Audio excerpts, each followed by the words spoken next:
dziko inu dziko la chilendo, tikukhala dziko la chilendo. Dziko inu dziko la chilendo, tikukhala dziko la chilendo. Mayendedwe athu achilendo, makhalidwe athu achilendo, atikupemphera kwathu kwa chilendo, atikukhala dziko la chilendo, ati mavalidwe athu achilendo, machitidwe athu achilendo, kupembedza kwathu ife kwa chilendo, tikukhala dziko la chilendo. Ndikulandireni okondedwa omvera konse kumene muli. Heneleke Tchale, mtumiki wanu, believer, lero pa 14 June 2023, subtopic, kufunikira kwa malo. Mwana Mulungu, malo ngofunikira kwa mpiri malo. Believer dzulo nali pano, timamona ife Tera, kuri Tera pamodzi ndi mwana wake Abrahamu komanso mpongozi wake Sarai anatuluka pa uli nachoka mdziko limeneli. Makamaka ataona kuti sipali bwino anatulukapo. Ne malemba anena kuti ananyamula mwana kutenga mdzukulu wake, kutenga mpongozi wake, nkwauza kuti pano tichoke sipokhala. Anatuluka, anachokako, anathawako. Ne Bible nena kuti atatengana napita mpaka na kakhala mhalana. Ne kumapeto kwa chapter number 11, believer kuti basa kuti madala Tera amwalira. Mkulu uyuyu wamwalira watisiya. Nekuti Abrahamu watsala iyeyi komanso Nahori ndi Loti. Mulendo huu Nahori sakumfotokozayi. Believer. Apa bwana Abrahamu bambo awo wamwalira. Abrahamu wamwalira bambo wake Tera. Kuregu mtsogolomu believer kwa mpiri tidzimona Abrahamu komanso Loti, mwana wa m'bale wake. Loti ndi Abrahamu. Nekuti Abrahamu akaona Loti ndi mwana wa mng'ono wake palubale apa wakulu kwa mpiri. Believer, chapter number 11, verse number 32. Masiku a Tera anali zaka 200 kudza zisanu, ndipo adafa Tera Mhalana. 12 verse 1. Ndipo Yehova anati kwa Abrahamu, tuluka iwe mdziko lako ndi kwa abale ako ndi ku nyumba ya atate wako kunka ku dziko limene ndidzakusonyeza iwe. Kime pamenepa omvera, lero tikukambirana kufunikira kwa malo. Malo ngofunika kwa mpiri malo. Koma tisanatero believer ndimafuna nene Tera wamwalira, Tera wapita, Tera wafa. Koma nena kuti madalawa adakhala mmoyo ku dziko kuno pafupifupi zaka 205. Koma nzathu kale nkakhalitsa zaka zambirimbiri ali mmoyo. Masiku a Tera adali zaka 200 kudza zisanu. Adakhala mmoyo masiku 205. Mwinanso Terayi zaka zinzochepa. Mukawerenga chapter 11 mudzamva wina zaka 400 ali moyo. Masiku ano ukangofika zaka 70-80 ndikuti mano nkamwa atha. Olo kunena voice yasintha agogo. Agogo. Pamene anzathu kalemo zaka 80 ndikuti ena mwina Mulungu akwatuma kumene akwamba kumene sokubala thupi ili yamphamvu. Mwana Mulungu kale anzathu ankakhala moyo nthawi yayitali. Nthawi yayitali. Dzinanso kudzisunga. Zinthu zikutonongera moyo masiku ano ndi maso mwamwa kusakhurisidwa. Zakudyanso zathu dzalero dzina zikadzichokera kuti dzina zinso zikutonongera moyo. Madyedwe dzopakapaka. Haleluya. Nkhuku kuyidya adi athu wiki koma chitambala chachikulu kwambiri angochipopera dzimankhwala dziminofu dzache zokongodya kumvanso ngati nsima ngaiwa kumati ndi nyama. Zinthu zinanga zimene Mwana Mulungu dzatipangisaso kuti miyoyo yathu ichepe masiku.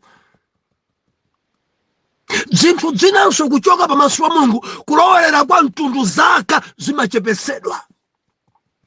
Kuchepesedwa. Mukamamva kuti gogo amale masiku ndi kuti mwa zaka 100 anthu akanguti tifotokoze mbiri yake. Gogo ameneyi adabadwa mchaka cha 1928. Dala ameneyi alisiya ali ndi zaka 103 pamaliponse pamachita anthu acha nkumadzubuli 103 years. Asiya ana 14, zidzukulu 68, zidzukulu 34. Anthu kumati ayi ntchito ayigwira akapume asiya mbumba. Koma zaka 103. Tera adakhala moyo zaka 205. Nkumwalira. Believer zaka 205. Ndunena ndi wina apambana kumene zaka 30. Koma amene akumvera kutsinatsira koma oyang'ana moyo nkumati kodi ndifike ne zaka 40. Ndidzafika 2030 chakuti amba dzokayikira pano uwiro ambakale kulembedwa. Haleluya, haleluya. Wina ali ndi 60 kupenya kukuvuta kuti aone tsogolo maso terari. Wina 65 koma kuti ayenda ali ndodo. Dzilipo rudzina biliva zimene zikutithera mphamvu. Dzalichepesera masiku. Endi mmalembamo achita kuchepesa. Mchisomo muli bwanji agogo nonse amene muli zaka 90 Ambuye akudalitseni. Ino amene muli zaka 100 kumwamba kulandira ulemu. Ino azaka 80 zikomo kwambiri. Zikomo. Ndibe azaka 50. Lero azaka 50 songa agogo. Muli bwanji nonse azaka 50. Mulungu akusungane ma Christmas amene matafuna mabudula mafanta 50. Ayi kumwamba ntchito ayigwira. Mudziwa nzalo na mwana zaka 20. Tera adakhala moyo zaka 205. Nkumwalira. Believer tukambirana lero kufunikira kwa malo. Mulungu amuza Abraham chapter number 12 verse number 1. Tuluka malo ano unke kudziko kumene ine ndidzakusonyeze. Atafa Tera, atamwalira Tera, Mulungu akulankhula ndi Abraham. Tuluka pano ndimafuna mundimvese kuti Tera pamene ankasamuka ku Uri natenga Abrahamu natenga Loti ndikutenganso mpongozi wake Sarai. Sikuti adamva Mulungu, adangochokako kuona mene zidalili. Pamene Abrahamu akuchita kumva voice ya Mulungu, akuchita kumva mawu a Mulungu kuti choka pano, nekuti malo amene adali Abrahamu ngakhale adali malo amakolo, koma Mulungu sadali kufuna kuti Abrahamu akhalepo mpu. Bilifa tikayipitiriza nkhani kutsogoloko aunena kuti uchoke chifukwa ndikufuna kukudalitsa. Bilifa Mulungu amene timpembedza ni Mulungu olemekeza malo. Mulungu olemekeza malo. Malo ena amene fe timakhala bilifa amakhala kutchinga kwa kuyenda kwa Mulungu. Dziko langa bilifa usanditsutse, malo ena Mulungu samayenda. Malo ena bilifa maloto ako amakhala oyipa. Malo ena amakuondetsa. Malo ena amayamwa chamkati mwako. Malo ena amapha chauzimu. Malo ena bilifa makhalapa weka pali malo ongoyenda dziwanda malo. Titonse mwana Mulungu Yawe akati apapa tuluka dzituluka. Dziko langa ladzaza ndi anthu ambiri amphayo, andale, amakani, okula mtima. Apano siningachokepo ya, apano ine mpabambo pano, mpamakolo. Tamvera, kumamba akati choka, uzichokapo. Kumamba akati tuluka, uzitulukako. Bilifa kufunikira kwa malo. Ana Mulungu tili ndi malo oyenera kukhala. Ana Mulungu tili ndi malo okhazikika. Ana Mulungu tili ndi malo athu. Dzimandidabwitsa kwambiri munthu ndi intercessor, koma malo amene akupezekawo zikumamvesa chisoni. Bwanji ukupezeka malo amenewo intercessor? Zimadabwitsa kwambiri kuti mamawa mpaka na madzulo ali pabhala. Banja tandu kuperekera nzanga. Malo amene chauzimu chako chipita chitsogolo. Malo amene wakhalamu, mene anthu akupangiramu, iwo nkumangoyang'ana. Kodi zimene zikupangisa kuti upambane? Ndikukambadza malo amenewo. Malo amene aliwo bilifa, malo amene bilifa zinthu sizimayenda. Ndimafuna ndilize khalala ku dziko langa. Alipo malo ena olokupanga business sutukukayi. Kumangothamangira anthu, kumangolemeretsa anthu. Ila kuthamanga anthu kumakuona thukura, koma kutukuka ayi. Anthu kumakuona kuti ulima kwambiri, koma kukolola ayi. Malo dzulo manena pano kuti dera langa la Nsanje amadzala mapira. Endi panopa ni nyengo yokolola, anthu ambiri akolola mapira. Fred atabwera adakokolola mbali ina ya mapira, koma mbali ina adatsalako pang'ono. Mori chimanga chichachaka kukolola kwa chakaku dera langa inu akatakolola ni mapira. Nthaka kuiona m'maso mukhoza kukopeka nayo, nkumaoneka ka black kabwino, koma bilifa sungadzalepo chimanga. Ena tibwanji nthaka kumayibayira fertilizer. Bilifa amafunika madzi ambiri. Fertilizer chakunthira anthu adayesapo, koma kumachepa mvula kuno. Mvula ichakachepa fertilizer cha amadzasanduka so ngati dzuwa kuwaula kuotsa mbewu. Moti ndinena pano anthu ambalowa m'madimba mmene amadzalako chaneri amadzala chimanga. Bilifa malo ngofunikira. Ndikukambadza kufunikira kwa malo. Malo ena bilifa kukhalapo kulima iwo nkumakolola. Palo ena kukhalapo bilifa kulima ntedza nkukolola. Alipo malo ena kulima ntedza kumene sunga mere. Kudzala zimadothi zakezo mvula kumenyero ndikumera kwa mosamera. Banja ndadzala ntedza ndikwana antedza silimadzala malo amenewo. Tikuyenda limodzi mwana Mulungu. Malo ena ake kudzala kachere sizimatheka. Nchifukwa chacha anthu amati kuntchewu, kudedza, kulilongwe kachewere. Mungadzale kachewere kuchikwawa. Mukolola kachewere. Munkolola kumeneko kachewere. Ayi, dziri ndi malo. Ndimafuna ndilise kwere. alipo malo ena ake ukamakhala iwe nkumayembekeza kuti malo ano ndikwatidwa. Alipo malo ena ache Believer ukhoza kwakhala osakwatidwa.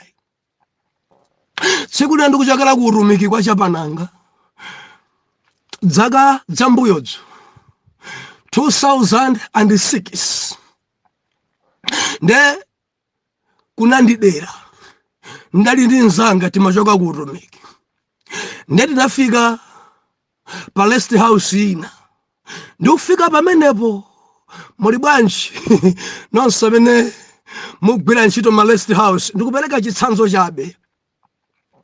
Nditafika pamenepo ndidampeza mtsikana wina. Mtsikana amene anali woimba kwayala yankandidziwa ine ngati kwa mastala. Ndeti dasiyana mwina kwa zaka 10 ndi nkudzaonana iye anandizilika mwansanga.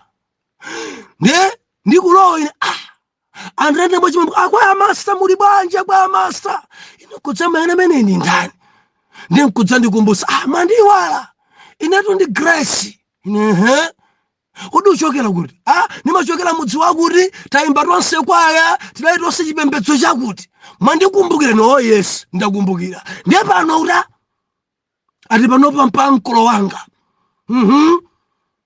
basi ndikumagwira maganyo magi akali mmanja gonanumu mwana ali kumbuyo mwana ebwanji amwanayi nali babanja ndi banja dasokonekera basa dangulisira mwana apita ndati pasamalo aja dabwera nkudzatilonjera nkumati muli bwanji mukuchokera kuti pano muli kuti ndena mfotokozera maumboni onse kenako nkumati ine mundipempherere ndifuna banja.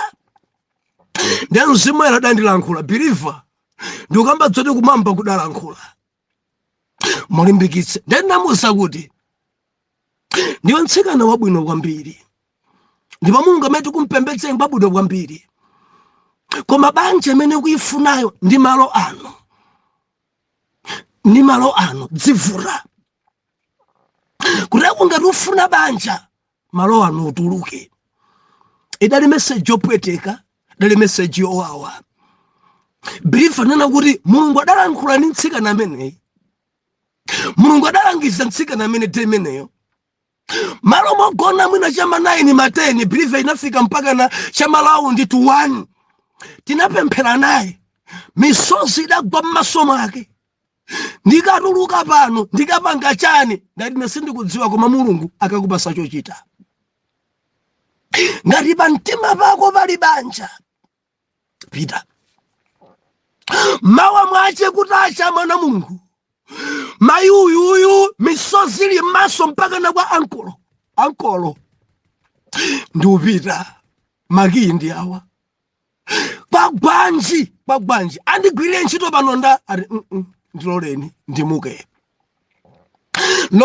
ndimuke. Mwana Mulungu adapita mayi uyu mwana wache kumbuyo sanalembenso notesi kuti ndidzasiya miyezi 2 kubwerayi.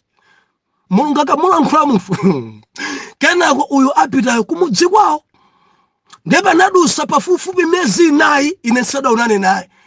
Daina nimadusira kumeneko wina atandikweza pa njinga yakabasa ndi atali pa chitsime adandiona kuthamanga abusa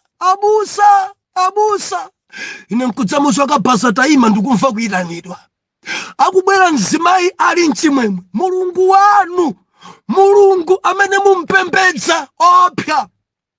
Ndindati tanena ni mayi ndidachoka day manager ndidatsazika day manager ndidasintha malo day manager ndidangochoka kumeneko kubwera kumudzi kuno ndangokhala miyezi 2 endi mwezi wachiwiri kumapeto mamuna adabwera nkundifunsira ndunena pano ndili pa banja nyumba yanga iyo ili pafupi ndi chitsime tiyeni mukadye.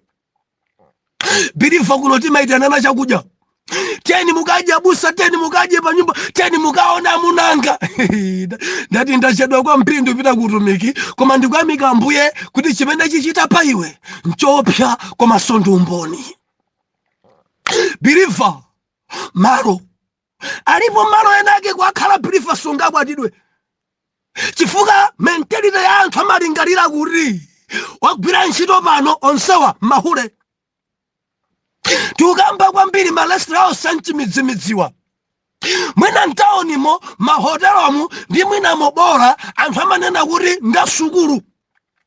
Koma zachi midzi za maboma anthu amanena kuti ngakhale manguperekera maki ndiye yemwe inso amatha kuthana nawo. Ndi udziwa pali anthu ena oyera mtima amene amagwira ntchito mahotelo, amagwira ntchito mmaloji amene sachita zibwana. Koma ndimafuna munivese kwambiri brifa sizikufunikiranso munivese mu uzimu ndikuti munivese kuthupithupi. Maganizo anthu amalingalira kuti amene amagwira ntchito kubala ngoledzera. Maganizo anthu amalingalira kuti amene amagwira ntchito ku rest house ndi hule. Maganizo anthu amanena kuti ndikuti agonana ndi azibambo ambiri kuno. Ngakhale sukuchita, ngakhale uli ndi chiyero, koma maloho amapasa anthu mafunso, maloho amapangisa anthu kuti akulingalire moyipa, ngakhale kuipako iwe sumachita. Malo amakupangisa kuti anthu adzikupitilira. Malo amakupangisa anthu kukayikire. Malo believer Jehova kumusapula kamuchoka malo amenu. Tulukapo. Ndili nawe ntchito tuluka. Mzimayi uyuyu akadapanda kuchoka kusiya maki sakanakwatidwa.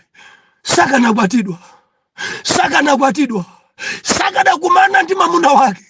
Ndimafuna ndinene kwa wina uli malo amene sunga kumane nchosowa chako.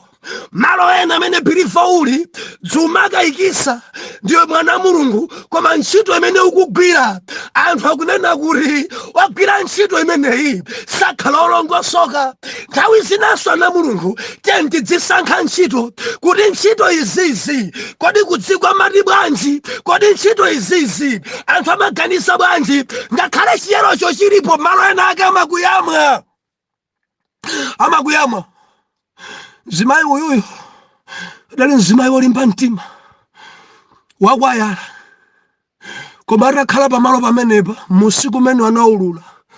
Abusa ndidabwera pano ndili wangwiro wolimba kwambiri, koma akamabwera ena aja ashoti time nkumayang'ana then nkamfunsa kuti iwo malingalira bwanji.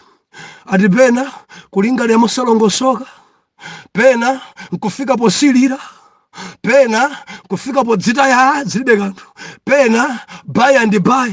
Ndiye mafunso ndamkudziganawo kwambiri. Wakhala pano zaka zingati adanena ndiuza choonadi tili pamasopa mu sudapange phada aliyense pano. Ati kangapo kokha kwa masika mbiri. Maona chifukwa chakuonaona zinthuzo. Chakuonaona malo oh haleluya. Udasiya kuledzera koma makonda bekukhala pabhala subwereraso kumwewe. Malo dzumadabwisa kwambiri umakonda uchesa pasi ng'anga. Dzumadabwisa kwambiri bilifa ngatiwe malo amene kukhala malo achisembwere. Moyo wako wapemphero ngakule, moyo wako wapemphero ngapite chitsogolo. Magemu amene umajoina, magulu amene umajoina zikumadabwisa kwambiri. Kodi mwana wa Mulungu opemphera angamapenge nawo izi? Zina zizatiyamwa, zina zizatipa, zina zimapha cha uzimu, zina zimaononga. Ndikukamba ndi ena pantunda paja pakuphani pakuyamwani kufika malo ena ake akamalalikira za udani okhaokha. Udani okhaokha tenti mpemphera wakuti afe. Malo amene ungakulepo, malo amene udzingaende, malo amene maloro ache angakhala Mulungu opemphera wina kuti afe, okhala ndi maudani ministry ndi ministry yo yuyambana. Malo amene odziyenda kwapeza tsogolo kokango gagadana angolumana. Malo bilifa samalira ndi malo, malo ena matukula cha uzimu. Samalira ndi malo wina ndivomereza abusa ndili malo abwino, ine ndidatuluka ndakhazika malo abwino. Malo anga oyamba sizinkaenda olo kupemphera kulephera. koma rasamuka malo amene nakhala malo ena cha uzimu chikukula. Believe kufunikira kwa malo ena ukakhala kugona kumangolota kuthamangisidwa ima kena kwa kukhape ni nkhwangwa mutu malo ena kugona kumangolota kugona na ndi azungu malo.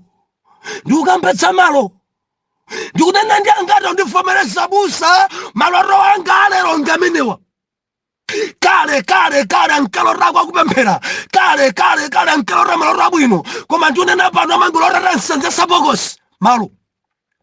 Kufikirana murasintha malo, kufikirana murachoka kakhala pamalo pamene yawe adzakusonyezeni maloto anu adzasintha. Malo ena wina kuonda akudya inde koma chifukwa cha malo zakudya zonse zimangosambirira nthupi. Malo mkoza khala mtauni koma ngati pamalopo Mulungu palibe umamva popweteka. Malo akhoza kukuponya kuti pita ukaphunzitse kankumapiri kankutchire kankunyanja koma ngati malo ukuli Mulungu umakhoza kunene pako kumeneko koposa kuphunzitsa mtauni. Malo ena mwachulukisa ngongole ngongole zilitho zochitika zambirimbiri endi sidziuyenda akamalandira salale imakhala itathakaleri ndi anthu amachita kumulanda khadi yaku banki mulanda ID kuti mwina zikalo wakhoza arenga ekha. Malo amene muliwa dziuyenda malo amene muliwo dziuyenda. Ena mudali malo abwino munkagwirizana ndi amuna anu murangosamuka kubwera malo ena mamuna simukungwiraso babudu achita kusintha abwera chibandubandu malo.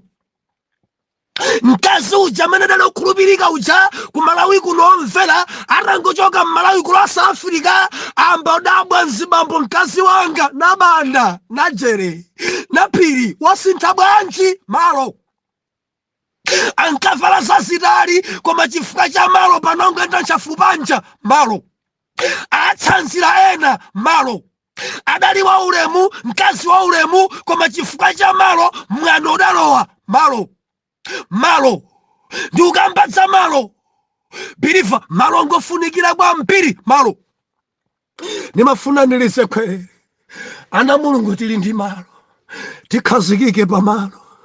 Ife ndife anapemphero malo athu anosala kudya malo amene osachoka kuwerenga mawu a Mulungu malo.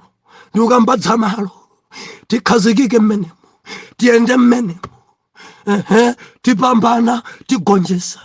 Tikhale malo amene adzikulisa cha uzimu wathu. Tikhale malo amene tidzulumikizana ndi Mulungu. Tikhale malo amene adzitipasa mpato opemphera. Malo ena kufika kugwirapo ntchito ati pano ndi Monday to Sunday palibe puma palibe holiday. Baya ndi baya makudya kuyiwala opemphera kuyiwala Mulungu kuyiwala werenga mawu kuyiwala sala kudya malo amayamwa. Malo ntchito yake kumangoona zolaula malo amene amayamwa. Adalibe mzimu wachigololo chifukwa cha malo mzimu udamulowa nayenso amba kwa zembera okondedwa wake malo.